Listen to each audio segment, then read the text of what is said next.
Y ya. Bien, entonces, como les decía, ¿qué es lo que vamos a revisar en dinámica? Principalmente las razones del movimiento. Con nosotros estábamos estudiando la cinemática, que era en lo que nos habíamos centrado. Habíamos puesto algunas condiciones, habíamos dicho, vamos a hacerlo solamente para partículas. Aquí en el momento inicial todavía vamos a hacerlo solamente para partículas. En cinemática era siempre respecto de un sistema de referencia. Aquí ya no le ponemos tanta atención, pero todavía sigue siendo respecto del mismo sistema de referencia. ¿Qué más habíamos dicho? Que en la parte de cinemática, el movimiento del cual nos vamos a interesar es el desplazamiento, es el cambio de posición.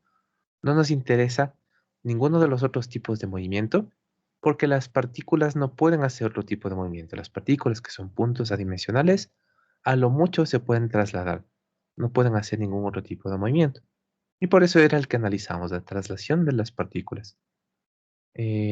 También nos interesaba mucho el aspecto de matemática, desde el punto de vista de formar una ecuación que nos permite encontrar las posiciones en función del tiempo, que es más o menos como fuimos tratando. A partir de conocer los intervalos, íbamos a poder calcular varias cosas, entre lo cual estaba el desplazamiento, y con los desplazamientos podíamos encontrar la posición en cualquier momento. También por ese lado es que nuestra ecuación de posición final es igual a posición inicial más velocidad inicial por el intervalo de tiempo, más la mitad de la aceleración por intervalo de tiempo.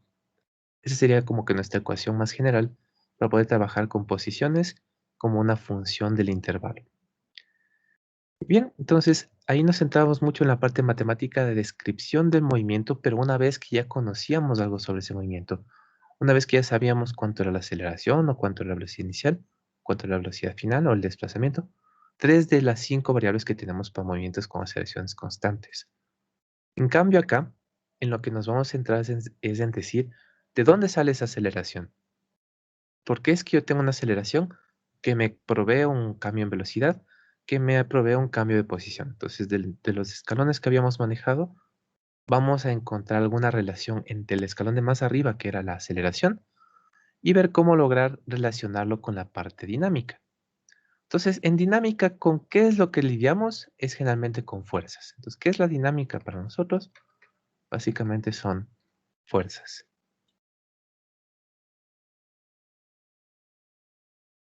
Entonces, ahí tendríamos hasta ahí unas dos ideas. El hecho de que con dinámica y el estudio de la dinámica, ¿qué es lo que estamos buscando?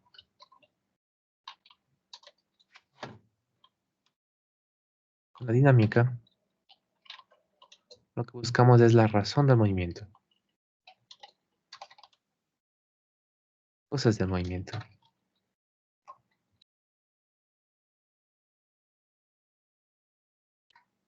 En sí es de dónde salen las aceleraciones.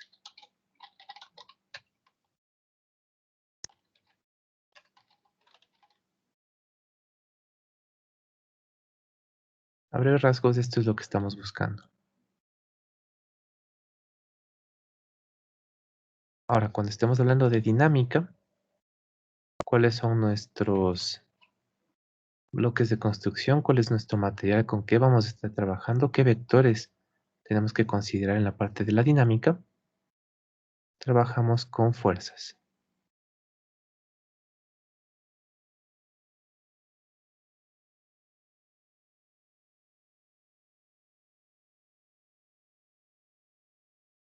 Entonces, las fuerzas son vectores, cantidades vectoriales que utilizamos en física, y estas fuerzas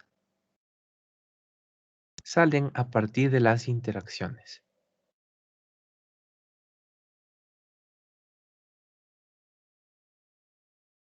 ¿Cuáles son estas interacciones? Tenemos algunas posibilidades. El simple hecho de estar en la cercanía de un planeta con mucha masa o de cualquier objeto con mucha masa ya genera una interacción. El hecho de estar tocando algún objeto ya genera una interacción. El estarle empujando, jalando, simplemente estar sobre un objeto ya es una interacción. Cualquier tipo de contacto ya genera una interacción. Las interacciones que no son por contactos ya son un poco más específicas, pero al menos las interacciones por contactos es en lo que nos vamos a centrar.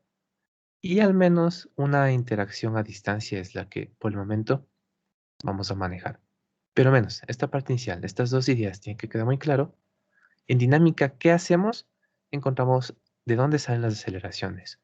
¿Cómo? A partir de trabajar con las fuerzas. ¿Qué son las fuerzas? Es la medida de las interacciones. Bien, ahora recordando un poquito lo que habíamos visto hace años, las fuerzas en la naturaleza. Habíamos dicho que existen cuatro fuerzas fundamentales en la naturaleza. Hay como hacerle algunas objeciones a este modelo.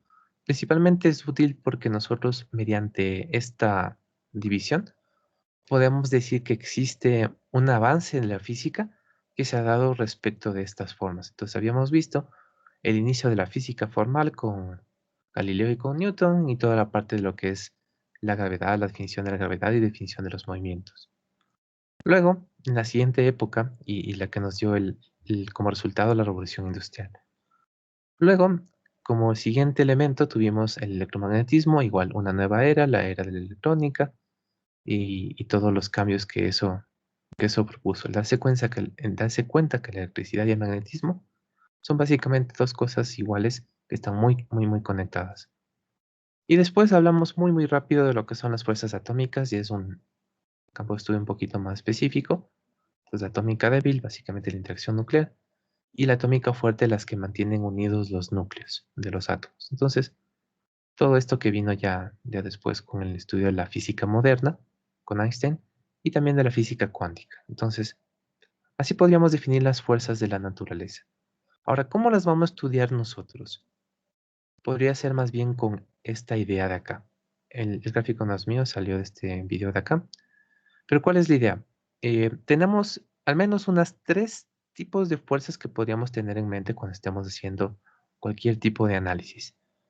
Un tipo de fuerzas que se llaman inerciales, por ejemplo, cuando estamos yendo dentro de un vehículo y de repente el vehículo acelera, entonces ese hecho de que nosotros sintamos como que estamos recibiendo una fuerza hacia atrás, eso es una fuerza inercial. Son fuerzas ficticias, generalmente dependen de por cuál es nuestro referencia, nuestro eje referencial.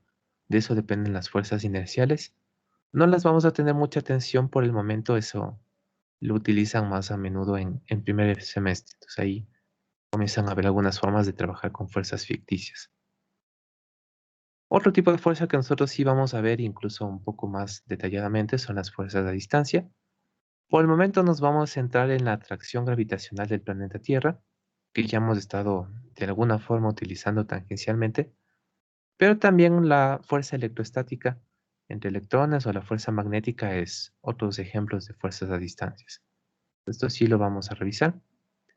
Y en donde más vamos a estar es en las fuerzas de contacto. Entonces, deformar los objetos, jalarlos, comprimirlos, incluso la fricción. Todas estas son fuerzas de contacto y es en lo que más nos vamos a centrar para esta primera parte. Creo que son todas estas, recuerden todas las flechitas que van a representar fuerzas, que es en lo que nosotros nos vamos a centrar. ¿De dónde salen? De una interacción. Si es que están interactuando estos dos objetos, van a tener una fuerza entre ellos. Si es que estamos interactuando con este objeto de aquí, vamos a generar fuerzas entre los que están interactuando. Entonces, todas estas flechitas que representan fuerzas porque son vectores, tienen magnitudes y dirección, nacen de las interacciones. Entonces, ¿cómo vamos a lograr explicar esta relación que existe entre fuerzas y cinemática? Es a partir de las leyes de Newton. No es que Newton dijo, voy a plantear mis reglas, sacó un cuaderno, hizo 3 puntos y ahí comenzó a describirlas, sino que más bien la abstracción de las leyes de Newton son como que un análisis ya de todos los postulados que él hizo y es una forma un poquito más simplificada de explicar lo que él llegó a encontrarse. Entonces, es como que una forma un poco más fácil de entender, se supone, de lo que estamos intentando expresar con las leyes de Newton, con los postulados de Newton y todo lo que él decía sobre los movimientos. Entonces, antes de ir con las leyes de Newton, sigamos un poco en la parte de dinámica que es trabajar con las fuerzas. Entonces, hay algo que nosotros vamos a utilizar muy a menudo, que es la fuerza neta.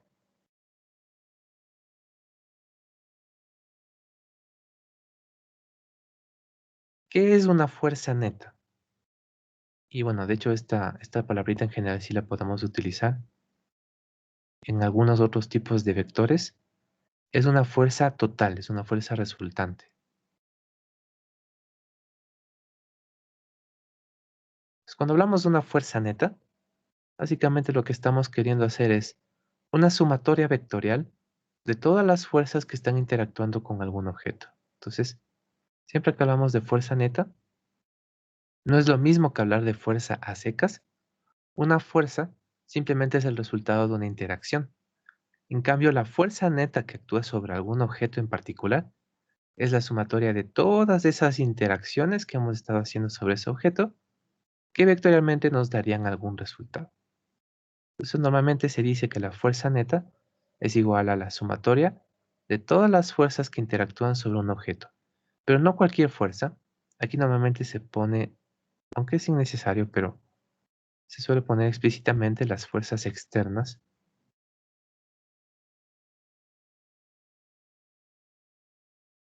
que actúan sobre algún objeto. Entonces, eso es la fuerza neta. Sumar un montón de vectores, estos vectores fuerza externa, que están actuando sobre un objeto en particular.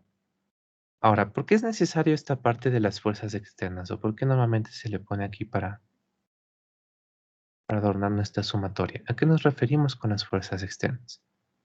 Normalmente esto viene relacionado con el hecho de que nosotros podemos analizar la dinámica de una partícula, podemos analizar la dinámica de un cuerpo, podemos analizar la dinámica de un sistema, podemos analizar la dinámica de varios tipos de sistemas y de partículas. Por lo tanto, cuando nosotros hablamos de fuerzas externas, especialmente nos referimos a que podemos analizar la dinámica de un sistema. Entonces, ¿qué es un sistema? Es un conjunto de elementos. Entonces, por ejemplo, digamos que aquí tenemos este rectángulo, por acá tenemos un círculo, por aquí tenemos un triángulo, y decimos que estos forman un sistema. Podemos agrupar cualquier tipo de objetos e ir formando sistemas. Normalmente se agrupan objetos que están correlacionados, que están interactuando entre ellos. Así que, por ejemplo, el cuerpo humano sería un sistema mucho más útil, pero no hay restricciones. Nosotros podemos considerar un sistema lo que nosotros queramos, cualquier conjunto de objetos o partículas o cuerpos extensos. Entonces, cuando estamos hablando de un sistema, por ejemplo, el cuerpo humano, o por ejemplo, estos tres de aquí, ahí sí pueden existir las que no serían fuerzas externas, sino que las que son fuerzas internas. Entonces, el antónimo de las fuerzas externas son las fuerzas internas. ¿Cuál podría ser una fuerza interna aquí? La que un elemento del sistema le hace a otro elemento del sistema. Entonces, si es que estos dos, por ejemplo, estuvieran en contacto, podrían estar haciendo una interacción entre ellos y por lo tanto existiría una fuerza del círculo sobre el triángulo. Si quisiéramos determinar la dinámica del sistema A, como esta es una fuerza entre sus partes, entre los elementos que conforman el sistema, no nos interesaría. Entonces, de ahí es de donde viene esto de la sumatoria de fuerzas externas. Porque en los sistemas no nos interesan los que están formando parte del sistema, las interacciones internas. En un cuerpo humano, por ejemplo, si es que con mi brazo derecho yo empujo mi brazo izquierdo o entre mis dos brazos intento empujar mi tronco, esa es una fuerza interna. Las fuerzas que hacen partes del sistema sobre alguna otra parte del sistema. De hecho, el simple hecho de que el cuerpo esté unido ya implica que mi brazo está haciendo cierta fuerza interna con el tronco, que mi cabeza está haciendo cierta fuerza con el cuello, y todas esas son interacciones internas del sistema. Así que si vamos a analizar el sistema B, no nos interesan ninguna de esas interacciones entre los elementos que lo conforman. Por el momento no ponga mucho, no se asuste mucho por esta parte, después la revisaremos nuevamente, porque nosotros por el momento solamente vamos a utilizar partículas. Y como solamente estamos utilizando partículas, ni siquiera sistemas de partículas, sino partículas a secas, una partícula, ¿sí? Una partícula, como recuerden, era simplemente un punto, sin dimensiones, sin, sin más que solamente ser un punto en el espacio. No está conformado por nada, porque solamente es un punto, es la mínima división de lo que sea que podríamos querer tener. Y por lo tanto, una partícula no puede tener fuerzas internas. Así que cualquier fuerza que actúe sobre la partícula va a ser una fuerza externa y la vamos a tener que considerar aquí. Ahora, si quisiéramos hacer alguna distinción que seguramente no es muy necesaria, pero de todas formas pongámosla aquí para que la fuerza externa no se quede como algo que no está definido. Entonces, todas las fuerzas externas son todas las fuerzas que actúan sobre la partícula.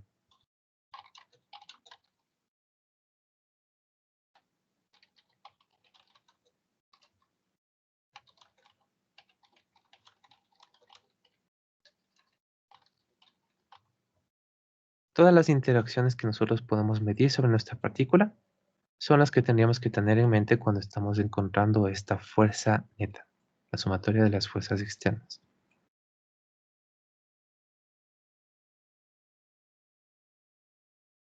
Aquí incluso voy a resaltar un poco el sobre.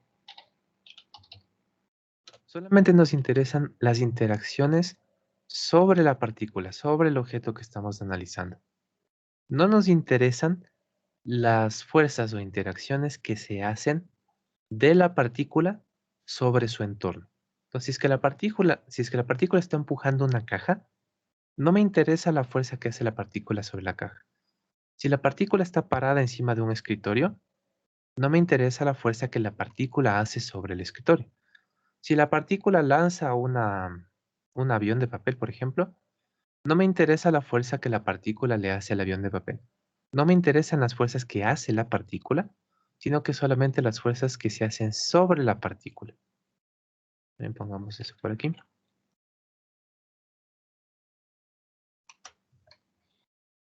Interesan fuerzas de interacciones que la partícula hace sobre su entorno.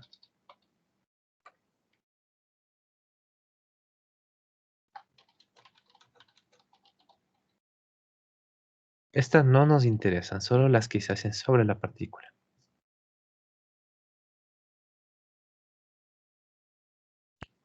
Y de paso podríamos tener en mente esto de los sistemas. Cuando ya estamos en sistemas, y justamente sale lo de las fuerzas externas. En el sistema A, la fuerza que el círculo le hace al triángulo es una fuerza interna.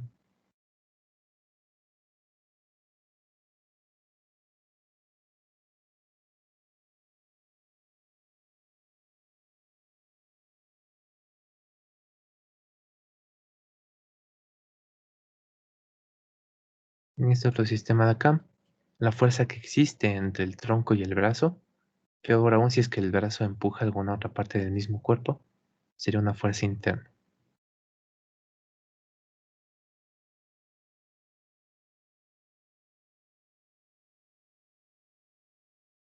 La cual no tendríamos que considerar en nuestra sumatoria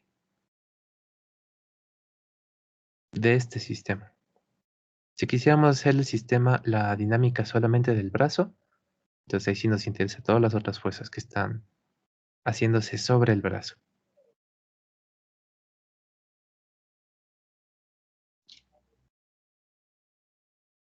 Bueno, eso en cuanto a la introducción de lo que pasa con las fuerzas. Entonces recuerden, ahorita ya tenemos tres ideas de qué se trata la dinámica, de encontrar las causas del movimiento, es decir, qué es lo que está generando una aceleración. Segunda idea, todas las interacciones generan fuerzas. Y si nosotros medimos las interacciones a partir de fuerzas. Tercera idea, nosotros trabajamos con algo que se llama la fuerza neta. Eso es lo que nos interesa de las fuerzas, simplemente sumarles considerando que son vectores. Pero ¿qué fuerzas vamos a sumar? Todas las fuerzas externas que se aplican sobre un objeto. Son las que se aplican sobre el objeto, no las que el objeto aplica sobre su entorno. Y ya, entonces estas tres ideas son básicamente lo que tenemos que saber de la dinámica. Si conocemos bien estas tres ideas, de ahí lo único que tenemos que aplicar son las leyes de Newton para de ahí sí encontrar la relación con las aceleraciones. ¿Alguna pregunta de esta parte inicial?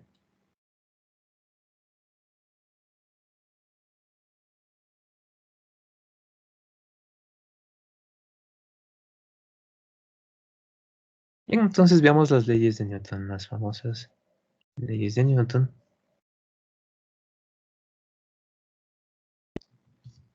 La primera ley es un poquito más conceptual. Más se trata sobre definir un nuevo concepto que vamos a utilizar medio a menudo, que es el equilibrio, y saber cuándo nos encontramos en este estado.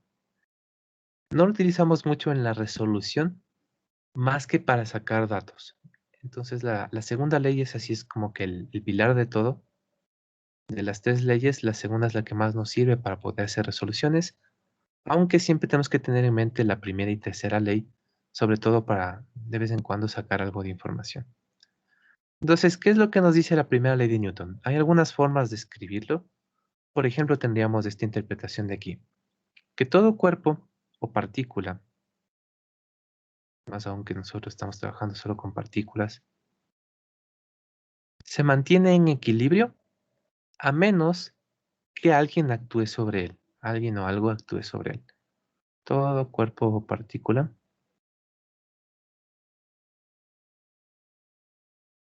se mantiene en equilibrio a menos que alguien actúe sobre él. Entonces, ¿qué quiere decirnos esto? Que el estado natural de los objetos, el estado natural del movimiento, es el equilibrio. Si es que nosotros tenemos una partícula completamente aislada, si es que no está interactuando con nada ni con nadie, ni con el planeta, ni con el brazo, ni con el triángulo, ni con el suelo, ni con el escritorio, si no está interactuando con nadie, entonces se va a mantener en equilibrio. Así que podemos ponerlo también de esta forma. Todo cuerpo o partícula se mantiene en equilibrio mientras se encuentra en aislamiento. ¿O qué significa el aislamiento? Cuando no se está actuando sobre él. Sería una forma de ver la primera ley. Entonces, ¿qué es lo que estamos diciendo? Estamos definiendo este primer término, que es el equilibrio.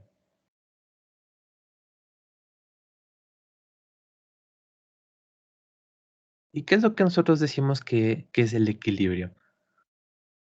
Nosotros decimos que el equilibrio va a suceder cuando nosotros no interactuamos con una partícula, cuando no le estamos haciendo nada, cuando ni siquiera le regresamos a ver. Por lo tanto, este equilibrio tiene dos implicaciones.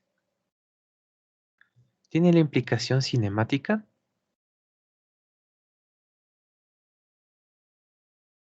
y tiene la implicación dinámica. Bueno, siempre que estamos hablando de cinemática, es posición, velocidad, aceleración. Siempre que estamos hablando de dinámica, estamos hablando de fuerzas y torques, aunque todavía no hablemos de torques.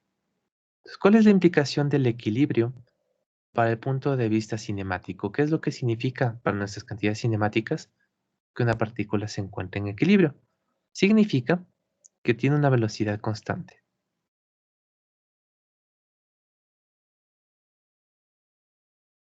¿Qué significa desde el punto de vista dinámico que una partícula tenga una velocidad constante o lo que da lo mismo, que se encuentre en equilibrio? Significa que tiene una fuerza neta nula.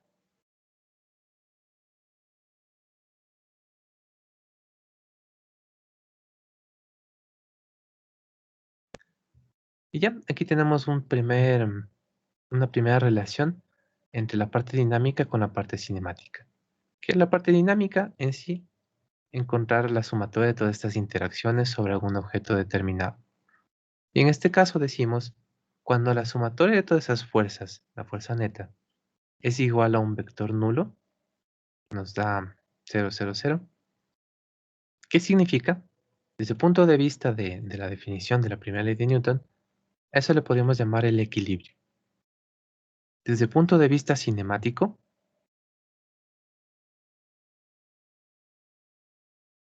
a eso le podemos llamar la velocidad constante. Y listo, esta es la primera ley de Newton. Las partículas que se encuentran con una fuerza neta nula que por ejemplo sucede cuando las partículas están en aislamiento, pero no es la única forma, tendríamos necesariamente una velocidad constante. ¿Qué es lo que sí nos interesa de la primera ley? Que nos dice cuál es el estado de equilibrio del movimiento, cuál es el estado natural del movimiento. ¿Y cuál es el estado natural del movimiento? Es la velocidad constante. Y aquí es algo que podría un poco chocarle a algunos. ¿Qué significa que la velocidad sea constante? ¿Qué significa que una partícula se encuentre en equilibrio? Desde el punto de vista de los movimientos que hemos visto, sí hay un movimiento que tiene una velocidad constante y es el movimiento rectilíneo uniforme. Es una forma para poder mantenernos en equilibrio. Si nosotros nos estamos moviendo, estamos cambiando nuestras posiciones con una velocidad constante, con un movimiento rectilíneo uniforme. Y también si es que simplemente estamos detenidos. Entonces, estas dos son las formas en las cuales nosotros hablamos del equilibrio, de la velocidad constante.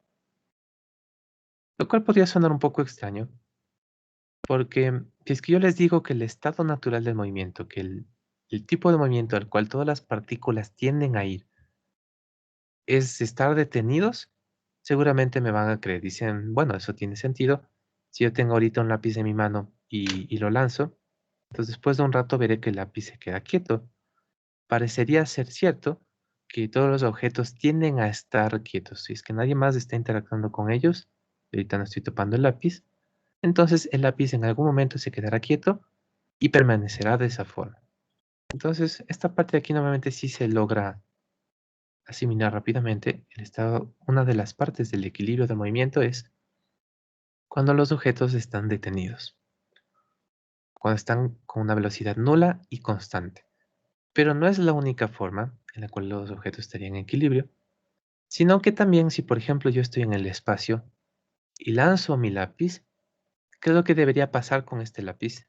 Normalmente cuando se dice que estamos en el espacio es cuando estamos lejos de todo, no hay ni planetas, ni estrellas, ni satélites, ni meteoros, no hay nada cerca, solamente está el vacío.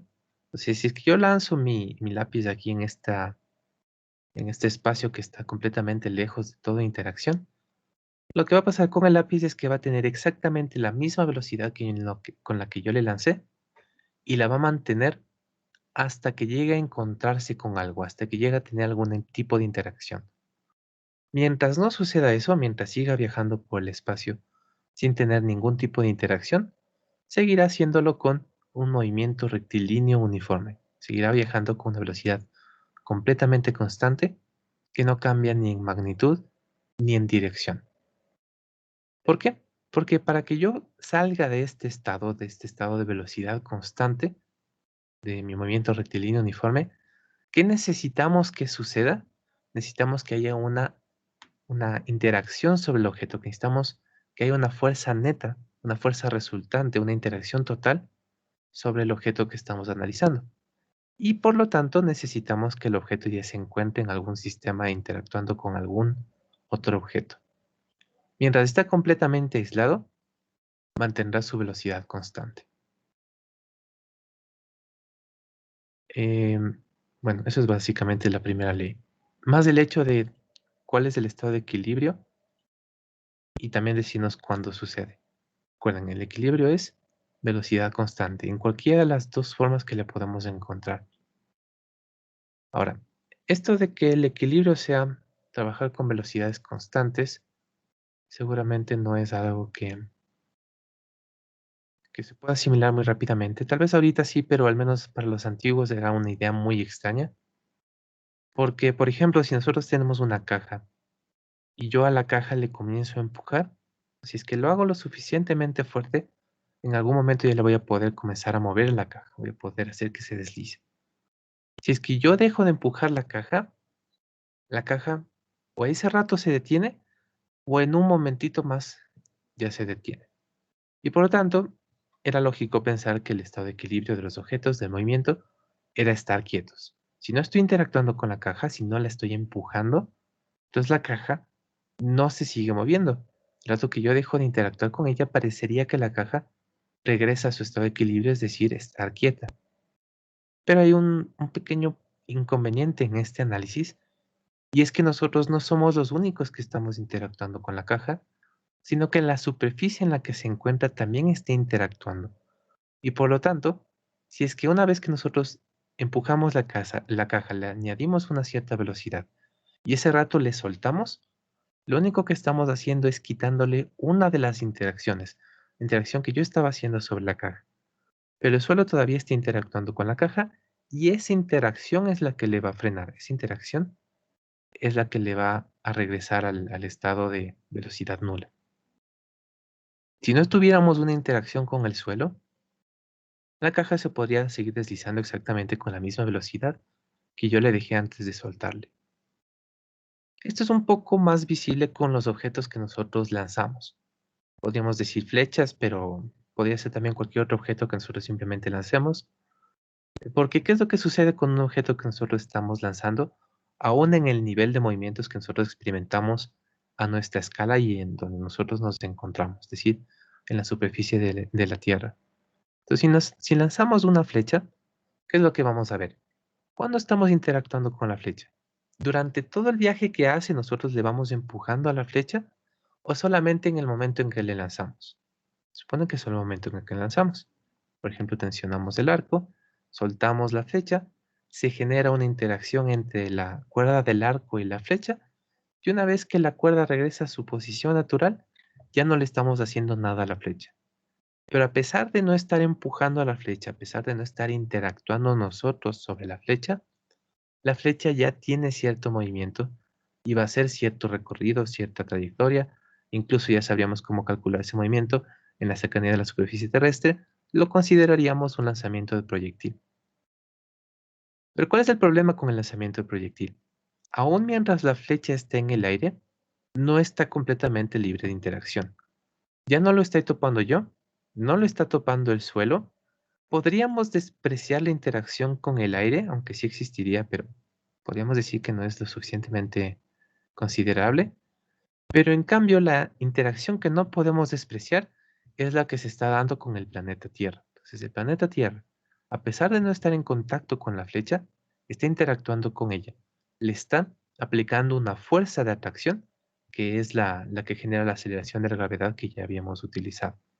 Entonces, de todas formas, a pesar de lanzar una flecha, y que ya vemos que no tiene el mismo comportamiento de la caja, que no necesita que le estemos empujando todo el rato para moverse, pero de todas formas va a llegar a detenerse, va a llegar al que consideraríamos el estado natural, que es incompleto, está quietos, no es la única forma de estar en el estado natural del movimiento, pero nuestras flechas, nuestras rocas o lo que sea que lancemos, en algún momento se lograrán detener. ¿Por qué? Porque existen interacciones sobre ellas, existen interacciones en la forma en la que vivimos que finalmente llegará a detenerlas. Entonces, ¿dónde podríamos ver alguna interacción que sea un poquito más cercana al movimiento natural de los cuerpos con una velocidad constante, aunque nosotros nos encontremos en la superficie del planeta Tierra? No es muy exacta, pero por ejemplo, una idea mental que podríamos tener de cómo conseguirlo es a partir de ir em, alisando las superficies. Entonces, supone que este es un experimento que sí hay cómo hacerlo. Em, ¿Cuál sería la idea? Nosotros tenemos algún objeto que sea bastante liso, que sea bastante teso, que nosotros simplemente al pasarle la mano por encima nos resbalamos con tranquilidad. Por ejemplo, una bola de boliche. Entonces, si nosotros a esta bola de boliche le deslizamos, le lanzamos de tal forma que sobre el suelo hagamos que tenga una cierta velocidad, ¿qué es lo que va a suceder?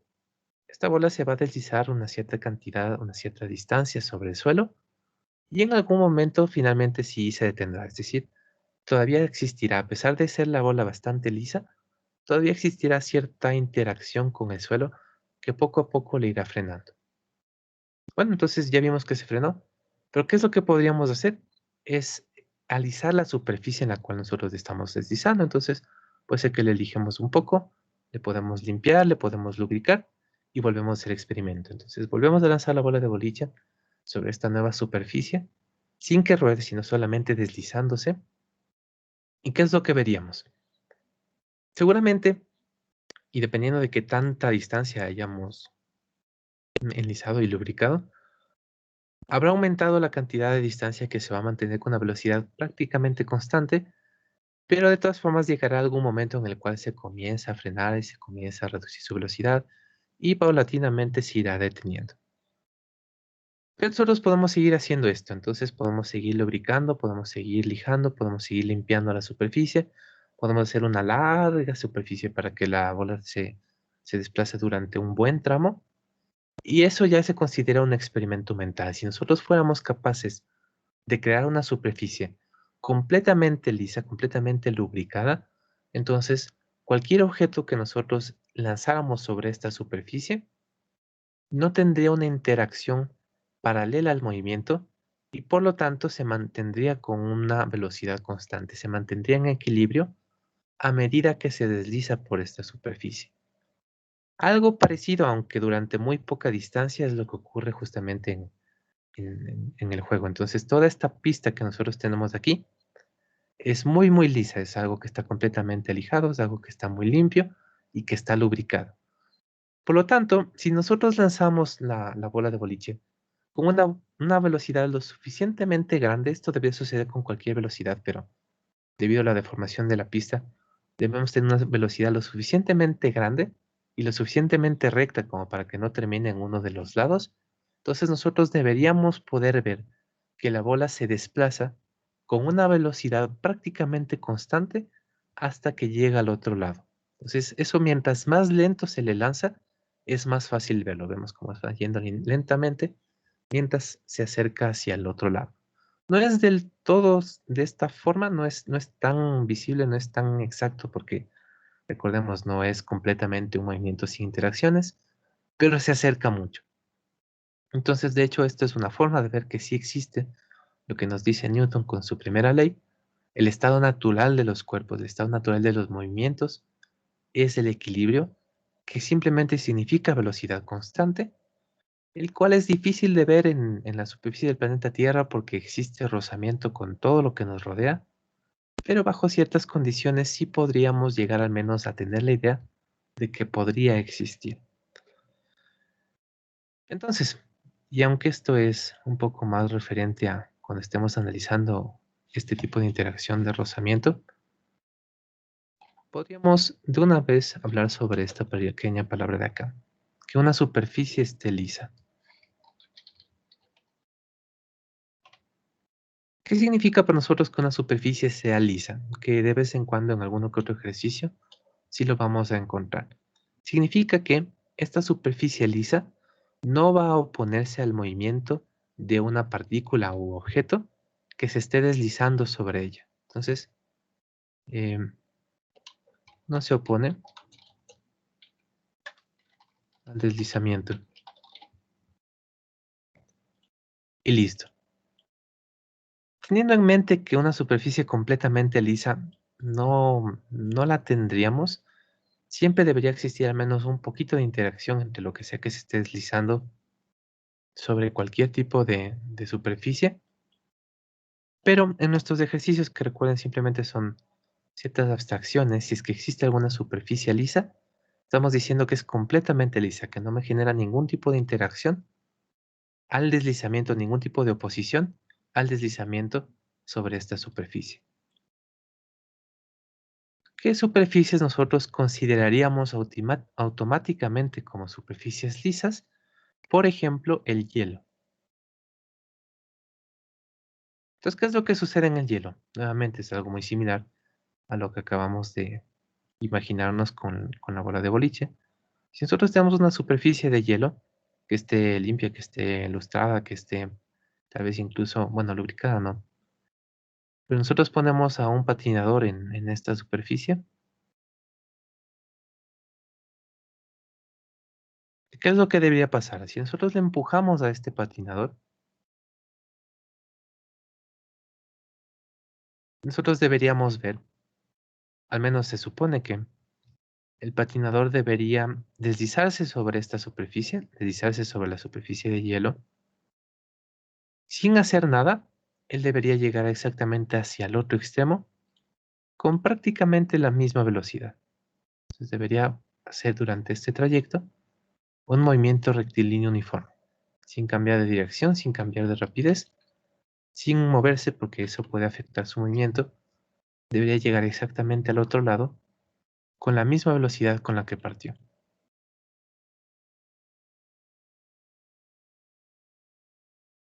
Se va deslizando por toda esta superficie con exactamente la misma velocidad constante. Nuevamente esto es un poco teórico porque si va a tener una cierta pérdida de velocidad, generalmente tendrá que impulsarse para mantener una velocidad o para irla aumentando, pero es lo más cercano que tenemos o es una de las cosas más cercanas que tendríamos a una superficie completamente lisa,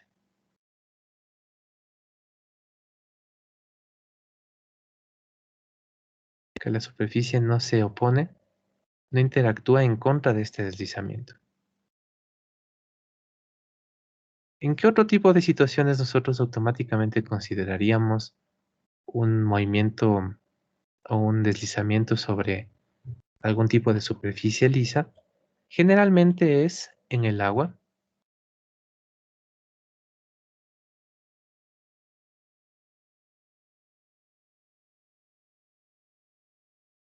Y bueno, obviamente como no podemos patinar en agua,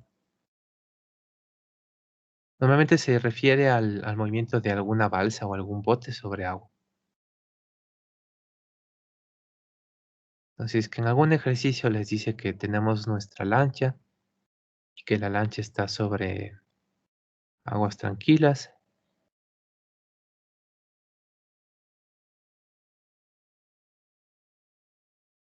Entonces, la idea sería que nuestra lancha, a medida que se desliza sobre el agua, no debería tener ninguna resistencia del agua sobre la lancha.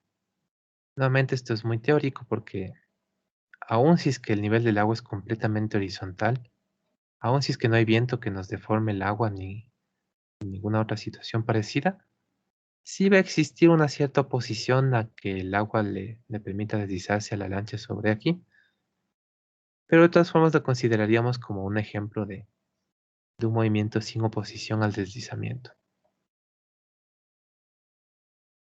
Voy a ponerle lisa entre comillas.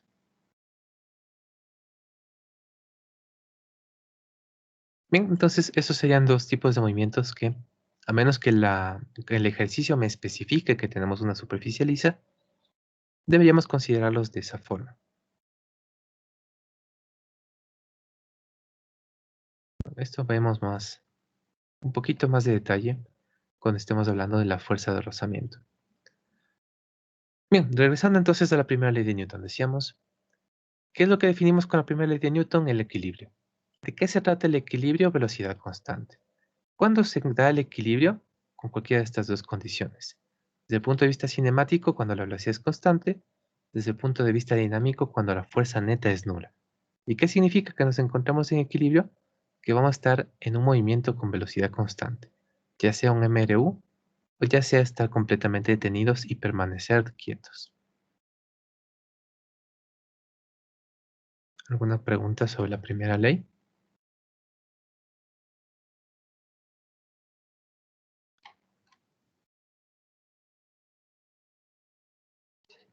Bien, entonces veamos unas dos preguntas teóricas relacionadas con esta primera ley.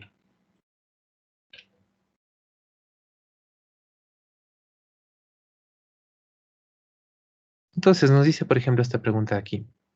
De acuerdo con las leyes de Newton, eh, bueno, siempre que exista fuerzas externas, debe haber aceleración.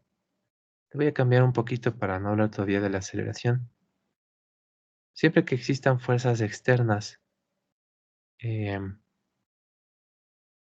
o si es que existen fuerzas externas, no podemos estar en equilibrio.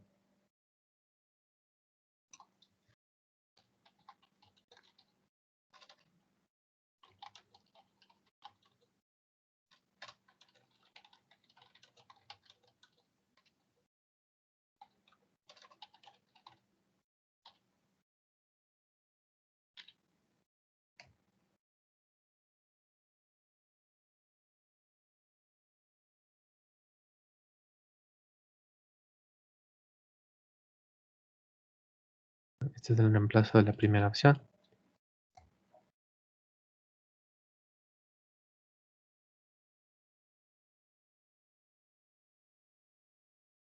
La segunda opción, o más bien si existen fuerzas externas, no podemos estar en equilibrio, debe ser una afirmación, porque es lo que queremos ver si es que es cierto o no.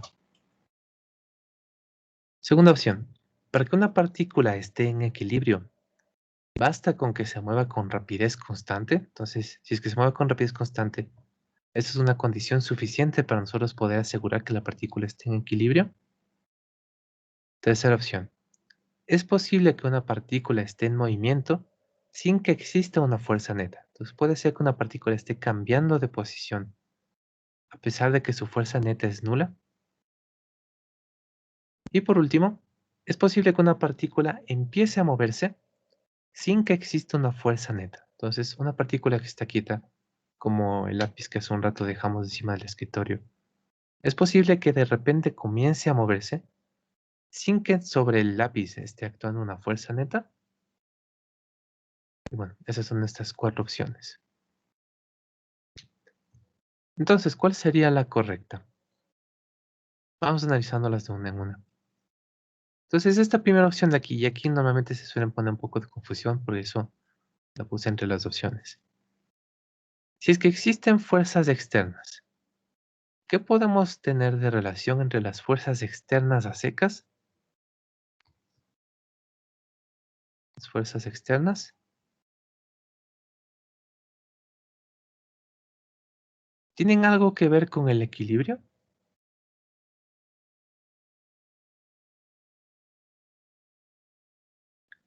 Y aunque alguno que otro puede estar pensando que sí, la respuesta más bien es no. No existe una relación directa entre fuerzas externas y equilibrio. ¿Cuál es la que está relacionada con el equilibrio? No son las fuerzas externas, son la sumatoria total de fuerzas externas,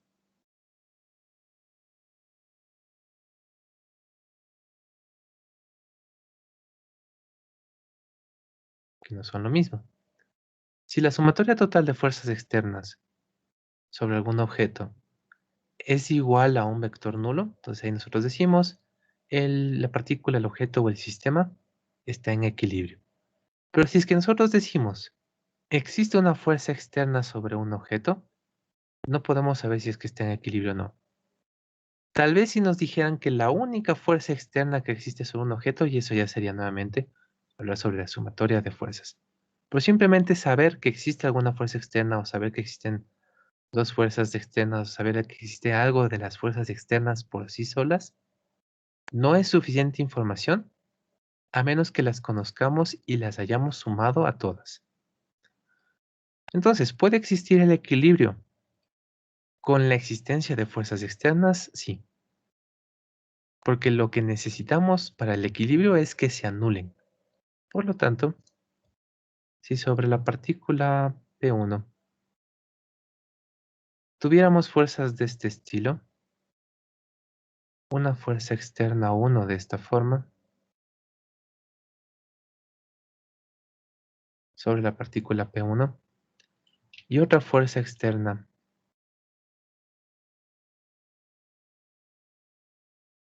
de igual magnitud pero dirección contraria sobre la misma partícula,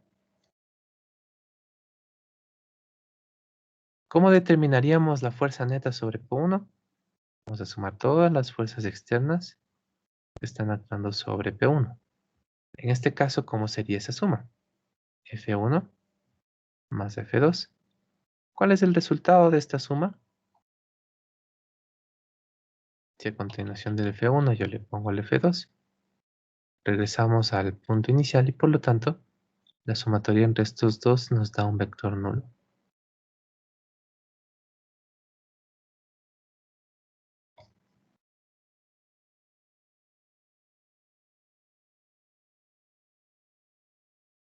Lo que significa que la sumatoria de fuerzas externas sería igual a un vector nulo. Y de acuerdo a la primera ley de Newton, eso significa que estamos en equilibrio.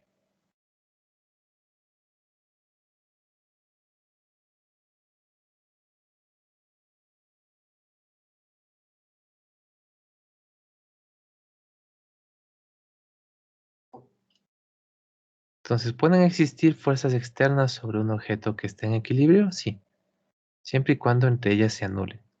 Si tenemos tres fuerzas externas, ¿se pueden anular entre ellas? Sí, porque la suma vectorial no depende únicamente de una dirección. Cuatro fuerzas externas también. Cualquier número de 2 en adelante pueden anularse al hacerse la suma vectorial. Bien, entonces parece que no es la opción A. Veamos la siguiente.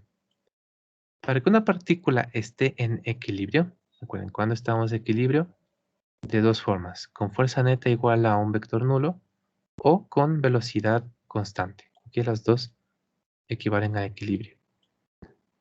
Para que una partícula esté justamente en este equilibrio, ¿es suficiente que se mueva con rapidez constante? ¿Cuál es el problema de la rapidez constante?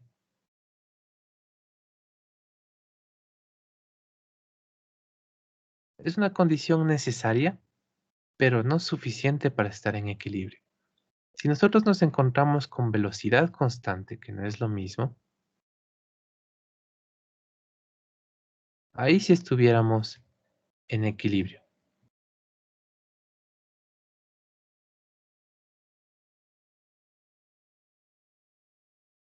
Pero si es que solamente la rapidez es constante, entonces puede significar que existe cambio de dirección.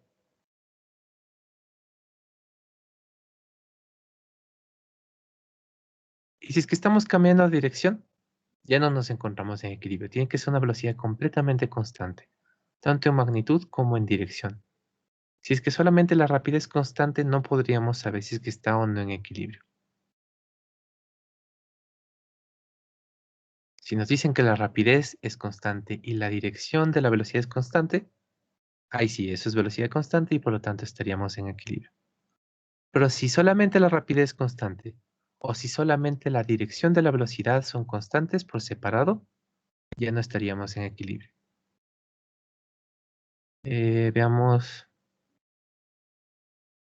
esta es la misma que la que puse en la. Es posible que una partícula en movimiento, no, no están igual. Es posible que una partícula esté en movimiento sin que exista una fuerza neta. Entonces, una partícula que esté en movimiento, velocidad no nula, es posible que esté sin que exista una fuerza neta.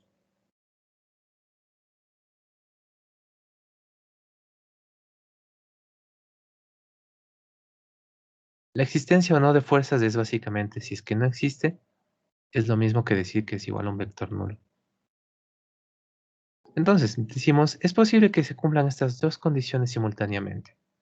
Que nuestra velocidad no se anula, pero que nuestra fuerza neta sí se anula. ¿Cuál es la respuesta? Sí. Porque que la velocidad sea diferente de cero, pero constante,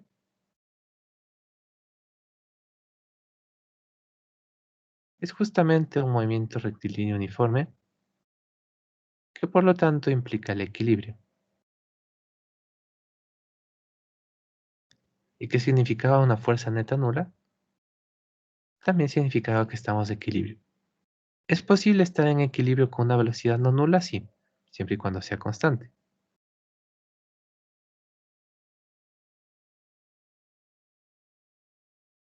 Así que esta más bien es nuestra opción correcta. Una partícula sí se puede mover mientras está en equilibrio.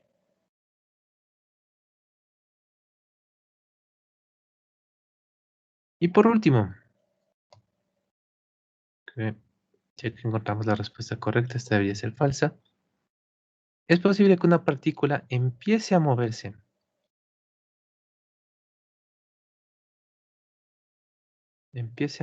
voy a seleccionarle todo,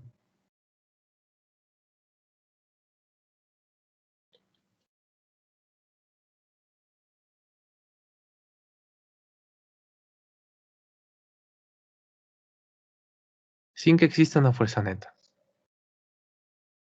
El sin que exista una fuerza neta significa que la fuerza neta es nula,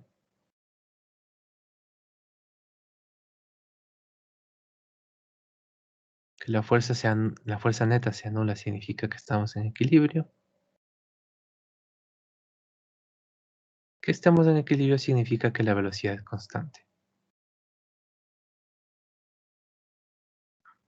Puede darse un movimiento en el cual nosotros estamos empezando a movernos. ¿Qué significa el empezar a moverse? Que existe una variación de velocidad. Mientras estamos con velocidad constante, no es posible, porque justamente una velocidad constante, ¿de qué se trata? De que la velocidad no cambie. El empezar a moverse es cambiar de una velocidad nula a una velocidad que sea cualquier cosa menos nula. Por lo tanto, implica que hubo un cambio de velocidad y eso no se puede dar en equilibrio. Si una partícula está en equilibrio y quieta, debe permanecer quieta. Si una partícula está en equilibrio en movimiento, como en la opción anterior, sí se puede dar, pero tiene que mantener su movimiento de forma constante. No hay cómo hacer cambios, ni empezar a moverse, ni frenar, ni aumentar la velocidad, ni disminuir la velocidad, si es que estamos en equilibrio.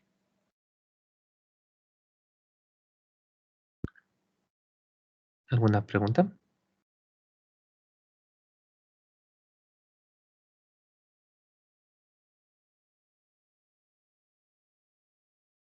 Bien, veamos la siguiente de estas, que justo nos va a ayudar a definir un pequeño concepto del cual deberíamos hablar. Pues, generalmente a la primera ley de Newton se le conoce como la ley de inercia.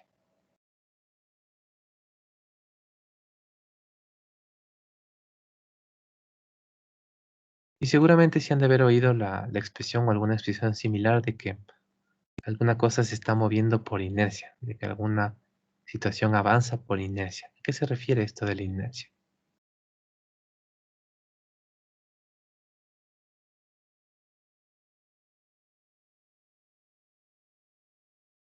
Entonces veamos las opciones que nos están planteando aquí. Nos dice que la inercia solamente se manifiesta cuando se trata de poner en movimiento a partir del reposo algún objeto. Esa es una opción. La segunda es lo contrario, que la inercia de un cuerpo se manifiesta cuando se trata de cambiar su velocidad. La segunda opción se entendería como siempre que intentemos cambiarle su velocidad, en contraposición a la primera que nos dice solamente cuando se intenta cambiar su velocidad a partir del reposo. Y por otro lado tenemos la opción C y D. Nos dice la inercia no se puede cuantificar y la última opción, la inercia no se relaciona con la masa. Entonces utilizamos estas opciones para definir lo que es la inercia. ¿De qué se trata la inercia? Es una característica que tienen los cuerpos en la cual se oponen al cambio de velocidad. Esta justamente es la razón o es la propiedad que les permite a los cuerpos oponerse al cambio de velocidad.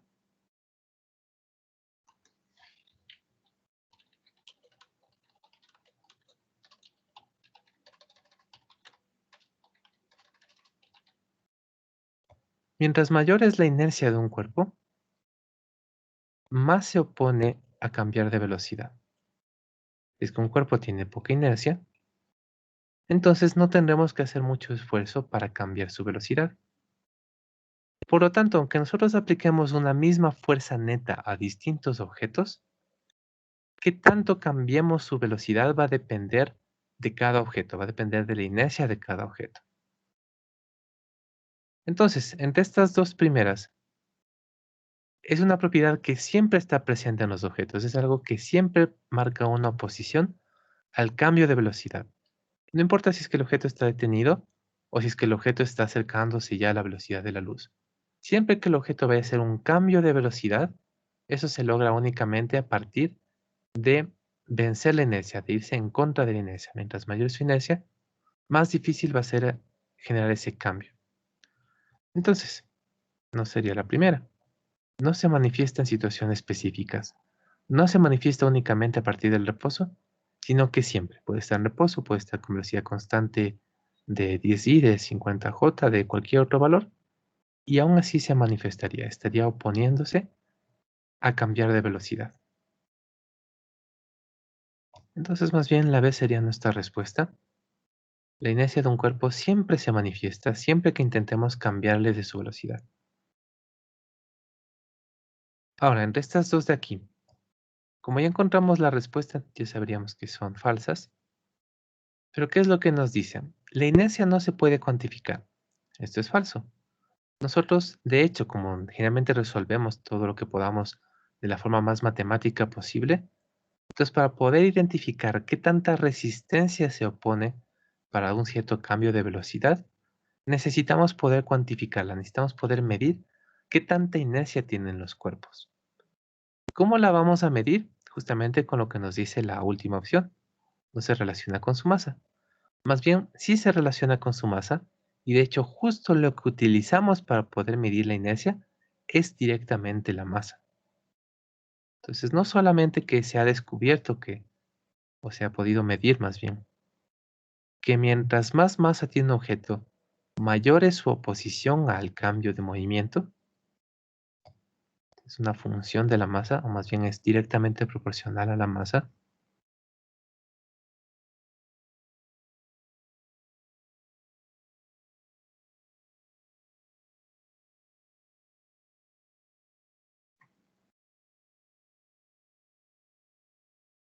Y ya que es directamente proporcional a la masa, entonces, para no estar haciendo un cálculo raro, simplemente se dice, la forma de cuantificar la inercia es el valor de la masa.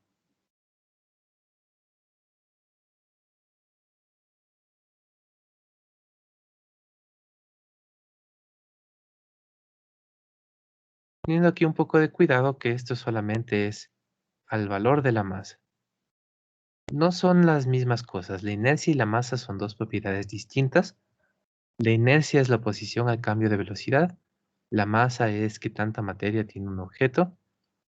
Pero se pudo verificar esto que mientras mayor es la masa de un objeto, mientras más sustancia contiene, entonces más se opone al cambio de velocidad.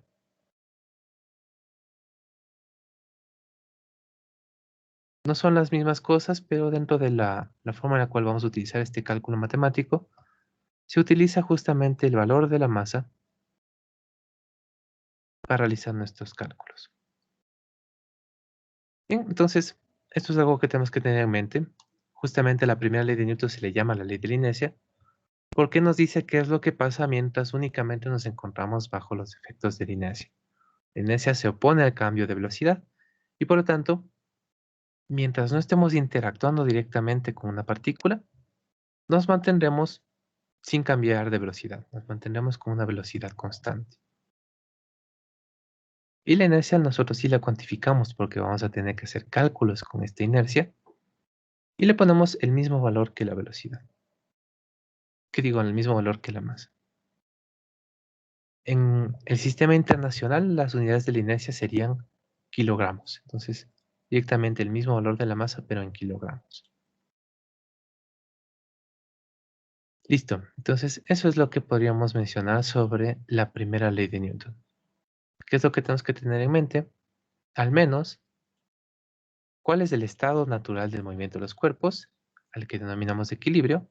Es cuando la velocidad es constante. Y segundo, ¿cuáles son las implicaciones del equilibrio para dinámica y para cinemática? Para dinámica, fuerza neta nula. Para cinemática, velocidad constante. Eso es lo que tendríamos que tener en mente por el momento. ¿Alguna pregunta?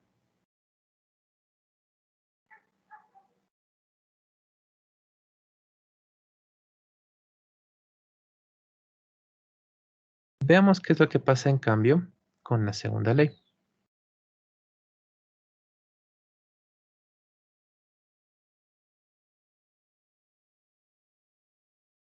Entonces, la segunda ley es de hecho mucho más, no sé si decir importante, pero es mucho más, la vamos a utilizar mucho más que la primera, porque a partir de la segunda ley de Newton y de alguna forma su relación con la primera, vamos a lograr establecer la relación matemática que existe entre la cinemática y la dinámica, entre las aceleraciones y la fuerza neta. Sale directamente de esta ley.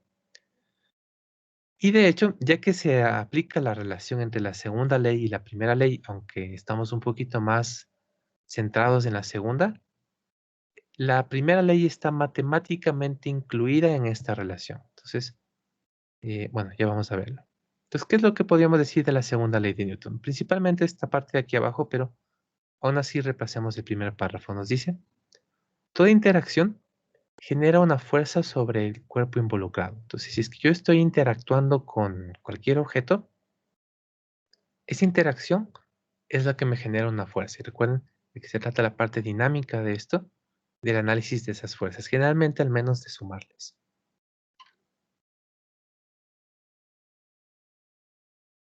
Bueno, entonces, sabiendo que de cualquier interacción salen fuerzas, entonces interacción es equivalente a fuerza. La fuerza es la medida de una interacción. De ahí sí hablemos de la ley en sí. Y nos dice, una fuerza neta, que ya habíamos visto antes que esto de la fuerza neta, genera una aceleración proporcional a la inercia. Una fuerza neta genera una aceleración, bueno, es inversamente proporcional, pero de todas formas estamos utilizando la inercia. Entonces, ¿qué significa esto? Nos está diciendo qué es lo que pasa cuando no nos encontramos en la primera ley. La primera ley nos decía qué es lo que pasa cuando la fuerza neta es nula. Simplemente nos dice si es que la fuerza neta es nula sobre un objeto, partícula o sistema, entonces ese objeto, partícula o sistema se encuentra en equilibrio, es decir, tiene una velocidad constante. En cambio, cuando la fuerza neta ya no es nula, cuando nosotros ya tenemos una fuerza resultante, cuando la sumatoria de fuerzas externas sobre algún objeto en particular, a la cual le denominamos la fuerza neta, ya no es nula, ¿qué es lo que pasa en esta situación? Nos dice la segunda ley de Newton, existe una aceleración. Entonces la fuerza neta ha sido lo que me está generando las aceleraciones. Mientras no hay fuerza neta, no hay aceleración, esa es primera ley de Newton. Y mientras existe una fuerza neta no nula, existe una aceleración no nula. Entonces, esto podríamos describirlo de esta forma. El no equilibrio,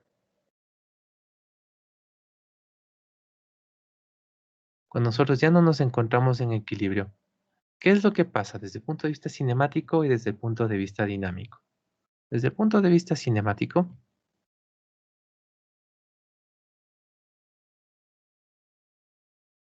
no estar en equilibrio significa que tenemos una aceleración diferente del vector nulo y por lo tanto que la velocidad ya no es constante.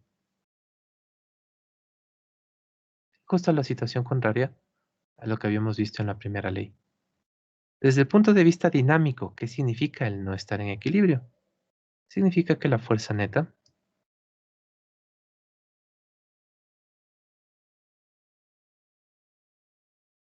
ya no es nula. Y obviamente esta relación es de doble dirección y también lo podemos hacer directamente entre la cinemática y lo dinámico. La implicación cinemática y la implicación dinámica.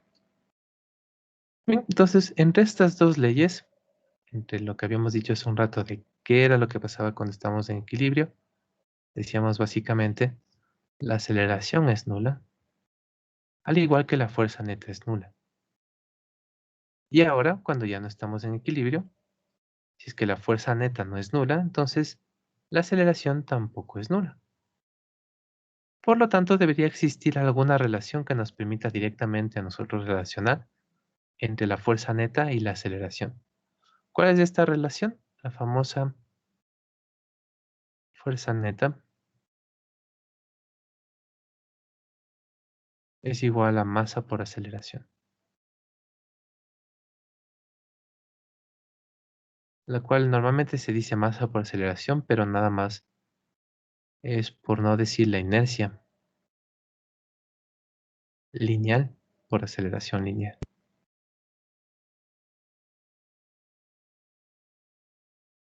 Y listo, entonces en esta pequeña expresión de aquí nosotros tenemos resumidas las dos primeras leyes. ¿Qué debería suceder para encontrarnos en la primera ley? el equilibrio, es decir, fuerza neta igual a un vector nulo. Si es que la fuerza neta es igual a un vector nulo, entonces inercia por aceleración, despejamos la aceleración, sería también un vector nulo. Que la aceleración sea nula significa que la velocidad, sea cual sea que sea el valor de la velocidad, va a permanecer constante. Y por lo tanto, esto es lo que nosotros le llamamos el equilibrio en la primera ley. Si la fuerza neta es cualquier otra cosa que no sea un vector nulo, digamos 4i más 3j, ¿qué es lo que va a suceder? Entonces nosotros simplemente decimos, existe una aceleración, la cual es inversa a la inercia.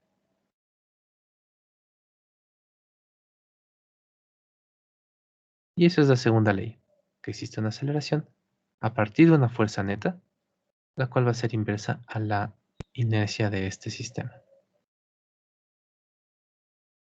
Y listo. Entonces, cuando nosotros querramos utilizar alguna definición, alguna relación entre la cinemática y la dinámica, ¿qué es lo que vamos a utilizar? Principalmente esta relación de aquí, en la cual tenemos incluidas nuestras dos primeras leyes, la cual nos dice qué es lo que pasa cuando la fuerza neta se anula, y la cual simultáneamente nos va a decir qué es lo que pasa cuando la fuerza neta no se anula.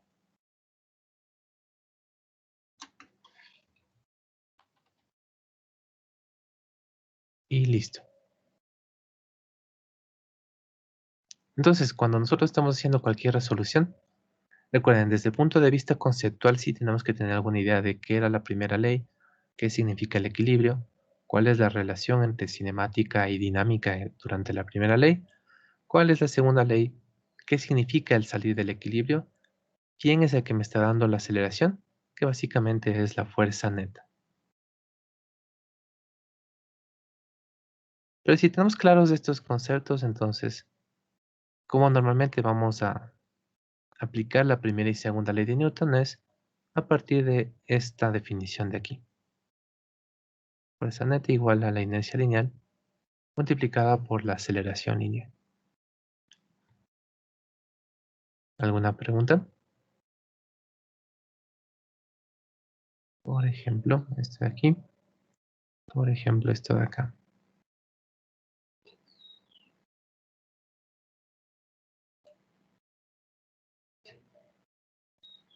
Bien, entonces, pues es la expresión en la cual resumimos las dos primeras. Unidades de la fuerza neta en el sistema internacional es a lo que nosotros les llamamos los newtons. Entonces, si es que simplemente en esta expresión, sumatoria de fuerzas externas sobre algún objeto en particular, objeto o partícula, que es la fuerza neta, es igual a la inercia lineal multiplicada por la aceleración. ¿Cuáles van a ser las unidades de la fuerza neta? Van a ser las unidades de la inercia lineal multiplicadas por las unidades de la aceleración en el sistema internacional. Entonces, las unidades de la fuerza neta van a ser unidades de la masa en el sistema internacional, de la inercia que se representa a partir del valor de la masa, van a ser los kilogramos.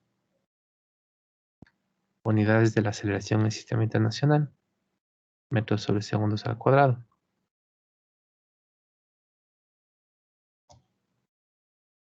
Y por lo tanto, las dimensiones de la fuerza neta, que son masa, longitud sobre tiempo al cuadrado, en el sistema internacional se utilizan las unidades kilogramo, metro sobre segundo al cuadrado, a las cuales le denominamos los newtons.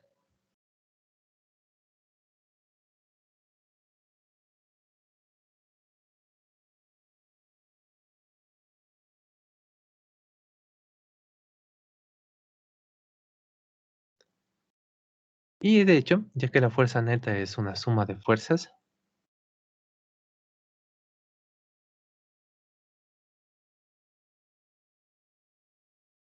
pero para poder hacer cualquier suma necesitamos que cada expresión tenga las mismas unidades de la respuesta.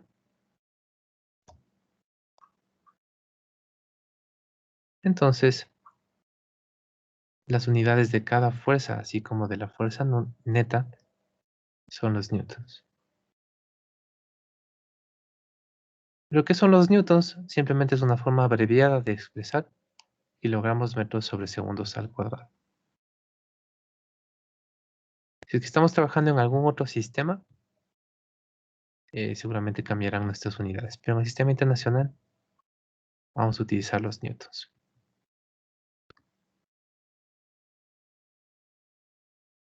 Bien, siempre que no se acuerden cuáles eran las unidades de la fuerza externa, es decir, qué significaban los newtons en función de las otras unidades del sistema internacional, aplican directamente aquí el análisis de unidades y encontrarían que un newton es kilogramos metros sobre segundos al cuadrado.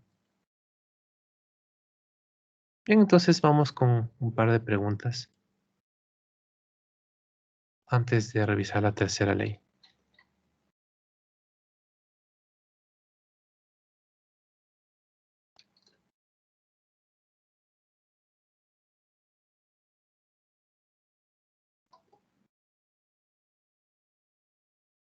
Entonces nos dice que una partícula de masa m se mueve sobre un plano XY de acuerdo con los gráficos que se indican. La fuerza neta que actúa sobre la partícula, ¿de qué estilo es? Vamos a utilizar estos gráficos.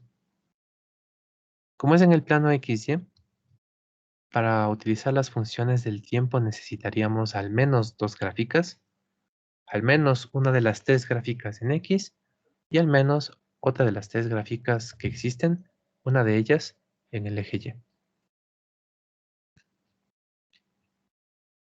Por ejemplo,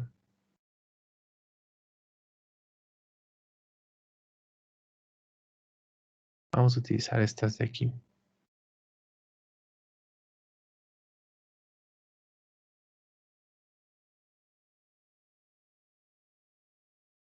La fuerza, no, la velocidad en X y la posición en Y. Respecto al tiempo,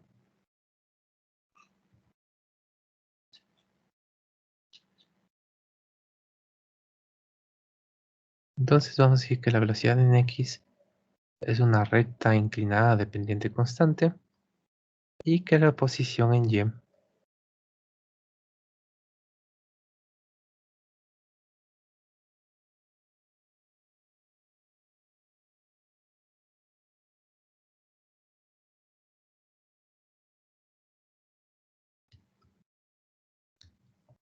también es una recta inclinada dependiente constante que pasa por el origen, pero en cambio tiene pendiente positiva.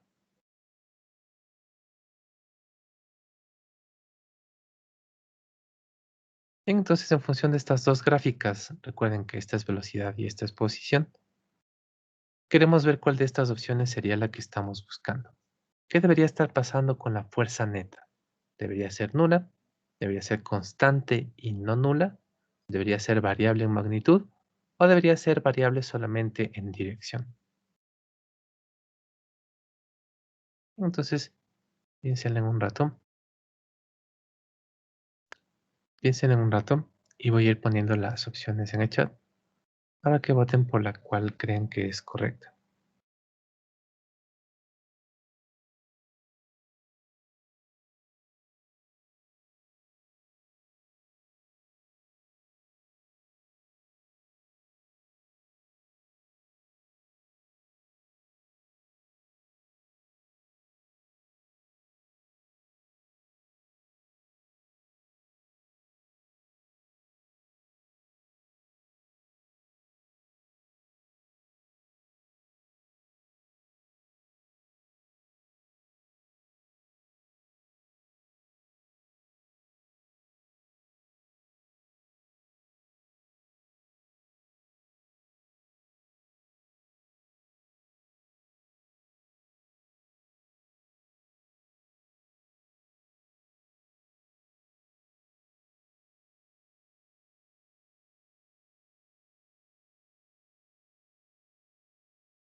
Em, Va ganando la opción B. Sí, me parece que esta sería correcta. Entonces, ¿qué debemos hacer en este caso? Recuerden, ¿de qué nos hablan las leyes de Newton? Son de una forma para poder ir desde lo dinámico a lo cinemático y viceversa. En este caso, ¿qué es lo que conocemos? Tenemos información sobre la cinemática.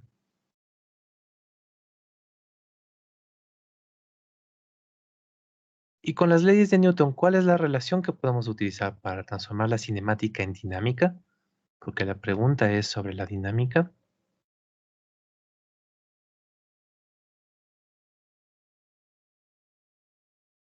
Recuerden, dinámica básicamente fuerzas. Entonces, necesitamos ocupar la segunda ley de Newton o esta que mezcla la primera y segunda ley de Newton en una sola definición.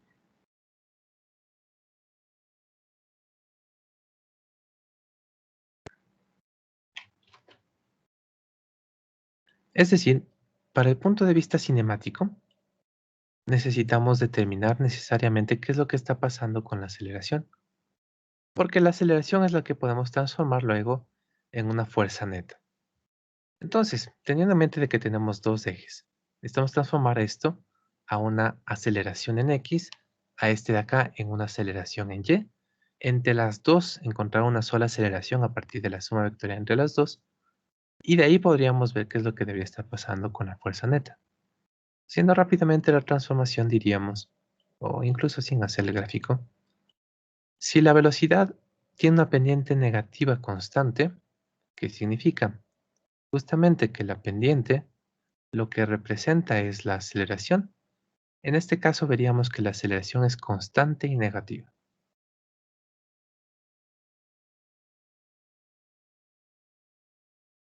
Eso únicamente en el eje X. ¿Qué es lo que pasa en el eje Y? Como tenemos otro gráfico, entonces aquí la pendiente nos significa lo mismo. La pendiente en el gráfico de posición contra el tiempo significa la velocidad o nos da la velocidad.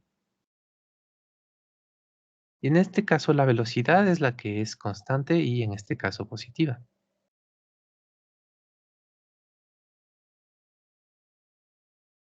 Que pase por el origen del sistema no afecta en nada nuestro análisis. De todas formas, la velocidad es constante en el eje y positiva, y la aceleración es constante y negativa en el eje X. Ahora, transformemos esta velocidad constante y positiva en una aceleración. Si la velocidad es constante, ¿qué significa eso para la aceleración, incluso sin hacer el gráfico? Si la velocidad es constante, no está cambiando, significa que la aceleración vertical es nula. En cambio acá, nuestra aceleración horizontal no es nula. Y utilizando los dos resultados para encontrar nuestra aceleración total en el plano, sería la suma vectorial entre estas dos. Es decir, nuestra aceleración total va a ser una constante dirigida hacia la izquierda, que lo que nos interesa por el momento es que va a ser constante, completamente constante, en magnitud y en dirección. Si es que nosotros en esta expresión de aquí, en la parte de la aceleración reemplazamos un valor constante,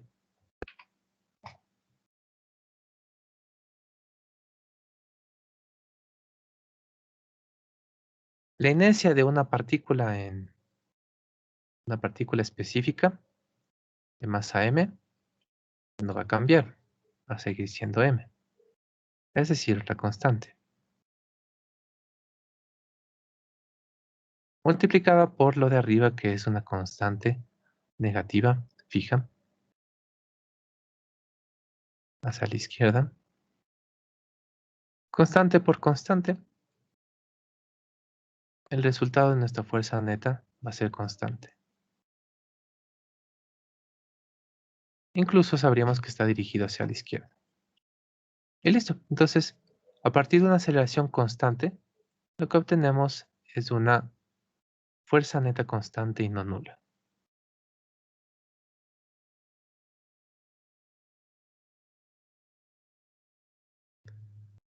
Así que efectivamente esa es la respuesta. ¿Alguna pregunta?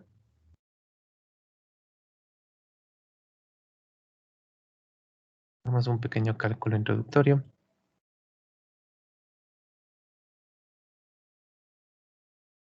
Digamos que una partícula de 5 kilogramos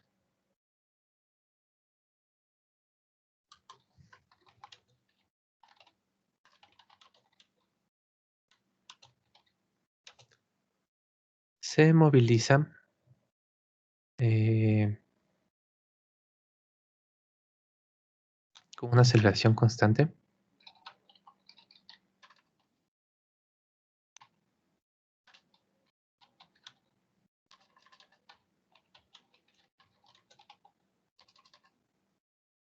mediante una fuerza F1.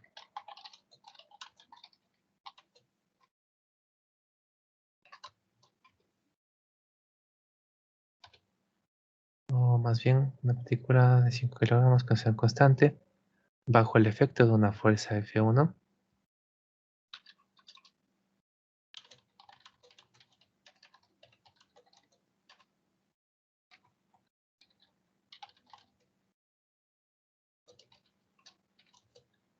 de 10 menos 2J newtons.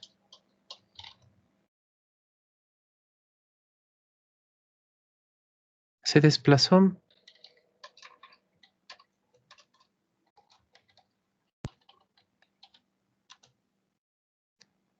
necesitamos 3.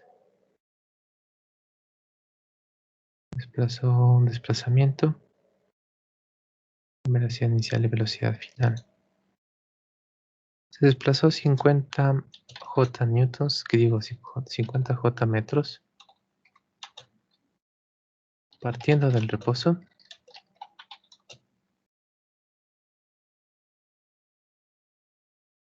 y llegando a una velocidad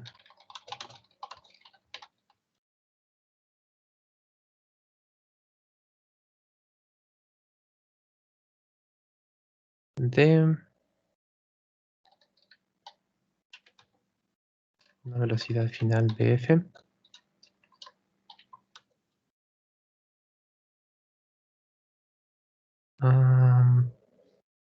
supongo que no se choca con nada. 30 J, así más 30 J. Encontrar entonces la fuerza F2.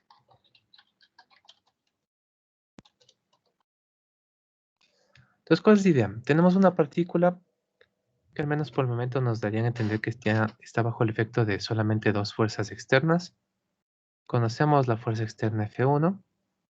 Sabemos que al menos existe otra fuerza externa F2, que a partir de estas fuerzas constantes, lo que ha logrado es un desplazamiento de 50 metros hacia arriba, partiendo del reposo y llegando a esta velocidad final.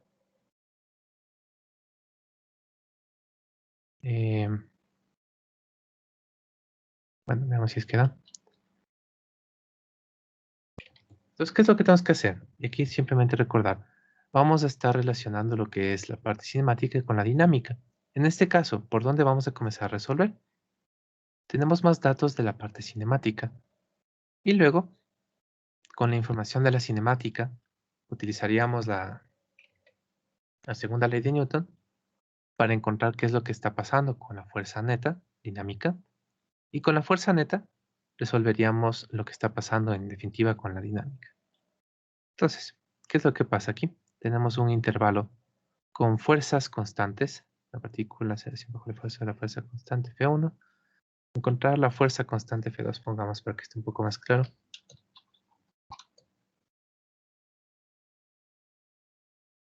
Y eso es lo que queremos analizar. Entonces, ¿qué tenemos que hacer? En este caso, en el intervalo de 0 a t, en el que conocemos 3 de 5, deberíamos poder resolver la aceleración. Conocemos el desplazamiento, conocemos la velocidad inicial y conocemos la velocidad final. Es más, voy poniendo de cuántos son. La velocidad inicial es nula. El desplazamiento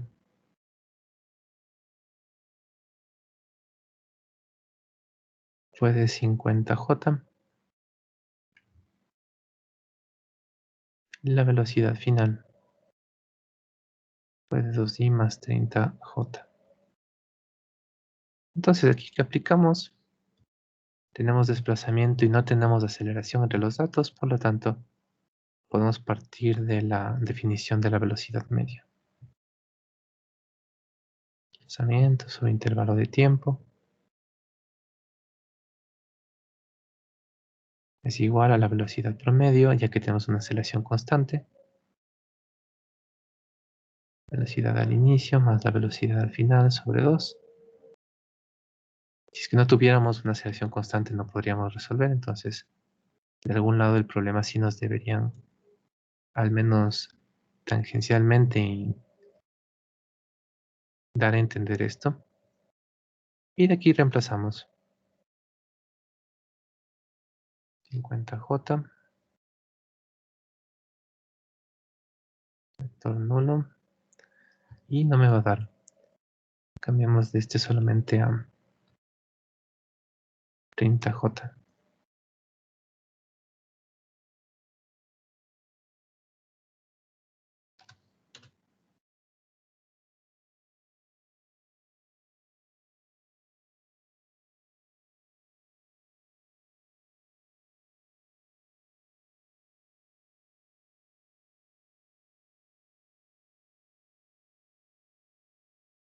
Sí, existe la división de vectores, si es que no tiene la misma dirección no hay cómo resolver. Entonces, más 30J. Y así el intervalo de tiempo sería igual a 50 por 2 sobre 30. 100 treintavos, 3.33.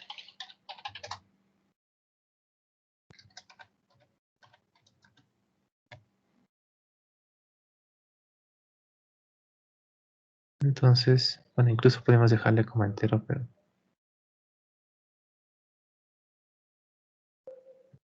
aquí como no hay muchos cálculos, llegamos de nomás al decimal de una vez.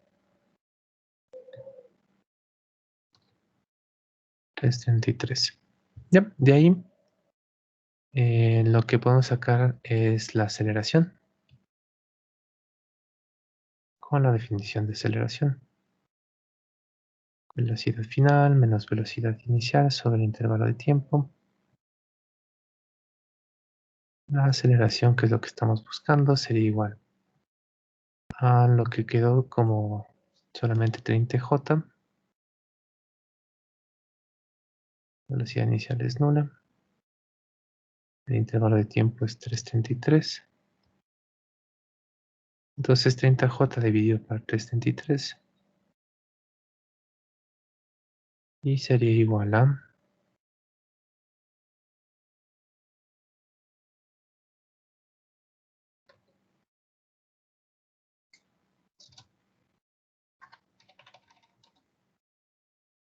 aproximadamente 9.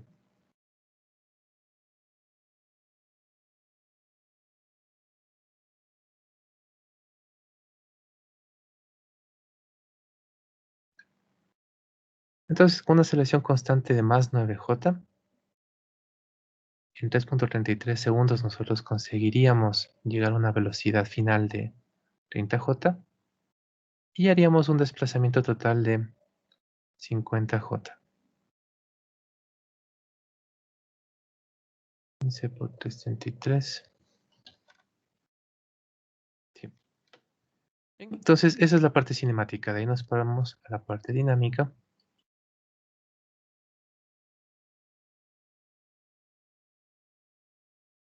Generalmente siempre partiendo por o pasando por la segunda ley de Newton, decimos fuerza neta es igual a la suma de fuerzas externas sobre mi partícula en este caso. Y eso, de acuerdo a la segunda ley de Newton, es masa por aceleración. Seguimos la masa, la partícula sí, 5 kilogramos.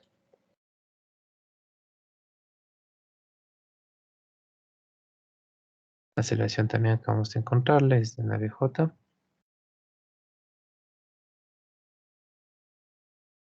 Sumatoria de fuerzas externas. Sabemos que existen al menos dos fuerzas externas y constantes.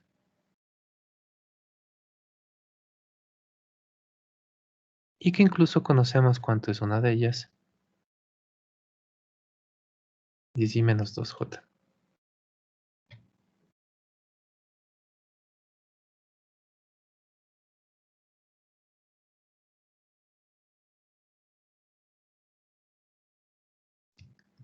Con lo cual la fuerza F2 debería ser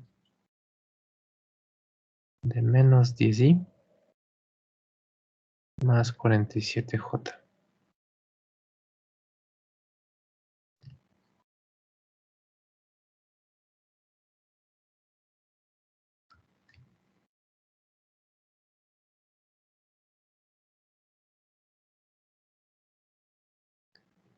Y listo.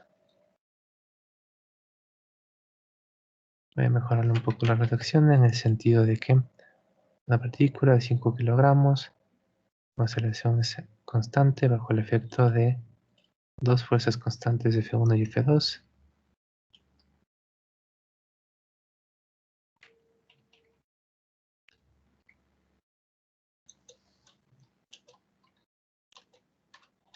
Donde F1 es igual a eso. Se desplazó 50J metros partiendo del reposo y llegando a una velocidad de 0i más 30J. Encontrar la fuerza F2.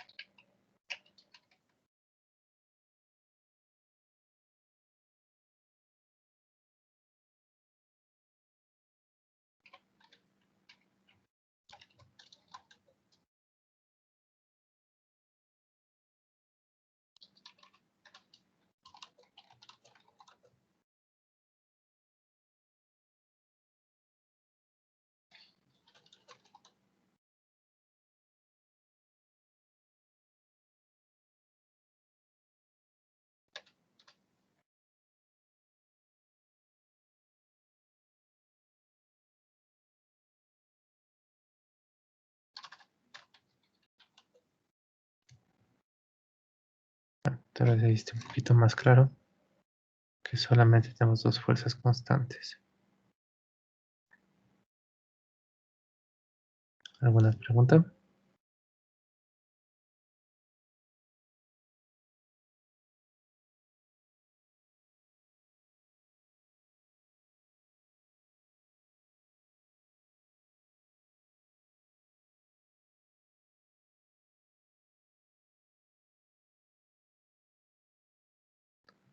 Entonces, lo que vamos a tener que tener en mente es que, no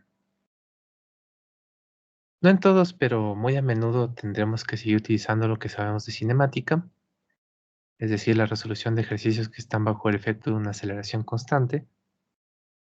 Más adelante también tendremos que recordar la cinemática rotacional para poder resolver movimientos circulares a partir de la rotación de un radiovector. Y relacionar todo esto con ahora este nuevo vector, que no es el cambio de la aceleración, sino que más bien es un equivalente, un origen de dónde está saliendo esta aceleración, de dónde se está originando la aceleración, que es a partir de las interacciones, las cuales medimos como vectores, que son las fuerzas, con magnitudes que están en newtons y con obviamente ciertas direcciones por ser vectores. Bien, entonces eso sería lo que vamos a comenzar a seguir trabajando. La siguiente clase veríamos la tercera ley de Newton y seguimos haciendo algunos ejemplos al respecto. ¿Alguien tiene tal vez alguna pregunta antes de finalizar la sesión?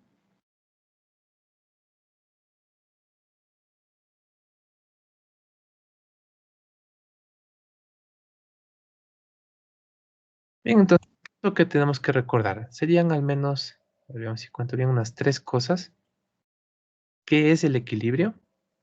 Primero, eso es bien importante, el equilibrio del movimiento y qué significa el equilibrio. ¿Cuándo se da equilibrio desde el punto de vista cinemático y dinámico? Esa sería la cosa número dos. Entonces, primero, ¿qué es el equilibrio? Segundo, ¿cuándo se da equilibrio? Y tercero, la segunda ley de Newton desde su forma matemática. Sumatoria de fuerzas externas sobre una partícula, sistema u objeto, a lo cual denominamos la fuerza neta, es igual a la inercia lineal por la aceleración lineal. Tienes esas tres cosas en mente. Lo demás es más bien inferencias de la parte vectorial de todo lo que estamos haciendo. Bien, entonces, tengan un buen resto de tarde y nos vemos la siguiente clase.